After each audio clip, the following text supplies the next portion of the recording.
السلام عليكم صاحب عيال السنقد وناكسن مقعي وجه معلا ظاهر هل كان نوصل الجار ميديا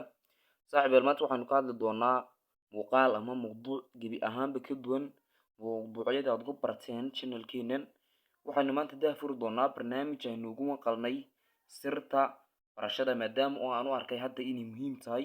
maadaama hadda furmeen iskuulada koolashada macaadida waxyaabaha la baranayay hadda bilow yihiin aan u arkay sirta barashada haddaba aynu muuqaalkeenan maanta kaga soo qaadan doono aynu uga jawaabi doono su'aasha ah maxaa keenay in dhowr qof ay kaalinta koowaad galaan fasalkaada ay galaan waxaynu ku soo bandhigi doonaa siro gaadhay ilaa 7 sirood oo ay sameeyeen dadka kaalinta koowaad galaa haddaba si aad uga bogato la joogi la dhamaadka sirta koowaad ee ay sameeyeen dadka kaalinta koowaad galaa waa casharkaaga inaad dhigato 2 jeer casharkaaga 2 jeer dhigo haddaad doonayso inaad kaalinta koowaad galato waa inaad casharka 2 jeer dhigato dhammaanteen waxaan wadaagnahay marka uu federaalku inoo bilowdo amaba semesterka koowaad inaynu casharaanta u gabgabaleyno kolka aynu waxa akhrino aynu xilliga murugo iyo casharaan noo bilowdan laakiinse ardayga kaalinta koowaad galaya wuxuu sameeyay already fasaxa intii lagu jiray uu sii diyaarsadayba seeramka intii la dhigan lahaa macalinkiina kolka dhow u celiyo 2 jeer si waxan buu markaas u haystaa sirta labaad ay sameeyaan dadka kaalinta koowaad galaa waa marka aad fasal ku jirto marka aad fasal ku jirto hadii aad iska jiijisato sheekayso aw galaaska ku noqdo goob ciyaareed ama saaxiibada kula sheekaysato waxa runtii waa dhacan tahay markaas wax qasab ah hadii ay rajoonay kaaga jirto inuu nad kaalinta koowaad gasho inaad marka galaaska la joogo aad feejignato aan si waxan casharka ula socoto qodobka saddexaad waa marka aad guriga ku soo laabato oo reer qofku marka uu guriga yimaado casharaantii uu garanayaa uu fahansan yahay waxba kuma marganayaan markaas ugu yaraan waa inaad wixii aad maanta soo dhigatay xilligaad ugu yaraan 10 daqiiqo ama 20 daqiiqo aad yar ku yar muraajacayso dusha kaga yar marto qodobka afraad ee ay sameeyaan dadka kaalinta koowaad gala waa marka uu ku dhamaado casharaantii aad soo dhigatay waa inaad note ka samaysaa casharku sidiisa buu wada muhiim ma aha imtixaanka gidigiisba kuma mini laakiinse inaad yar habayso oo wixii note ah ka yar ururso marka uu ku dhamaado waa mid ka mid ah siraha ay sameeyaan dadkaas qodobka shanaad waa marka ay bishu dhamaato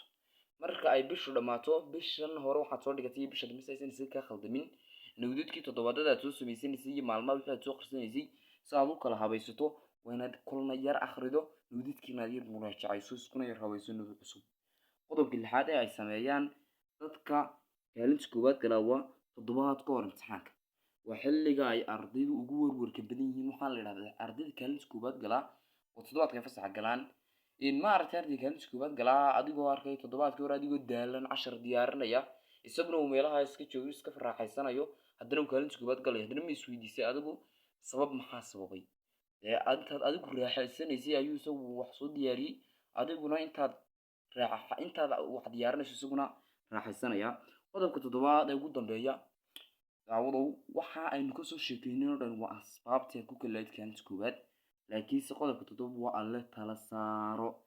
alle inaad tala saarata marnaba kaba maarmayso adigu asbaabta la imanaya haddana haddii aanad alle tala saarin alle kula garab gelin sinaba ha ugu xisaabtamin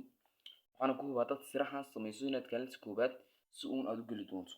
haddaba su-aashii aynu hadda ka jawaabno oo ahayd maxaa ay u dhacdaa markasta inay ardayda dhowr arday ku noqdaan kaalinta koowaad sababtu waxay tahay aqoonyahano badani waxay yiraahdeen marka qofku saddexda waqti cuntada cunayo hadii uu ururiyo 20 cisho dhigo ma cuni karaa hubaal waa ma yada ma cuni karay 20 cisho waxaad cunaysay hal maalin cun hadaa lagu raado cuni karmaysid sidaas si la mid ah waxa la mid ah ardaydan waxba akhrisan ee markay imtixaanku wax diyaarinaya marka boodboodaya wixii ay intaas oo dhan soo dhiganayeen miya qasabtay inay markaas ku wada akhriyaan jawaabtu waa maya daawado hadii aad siraha samayso intaan waxaan hubaa inaad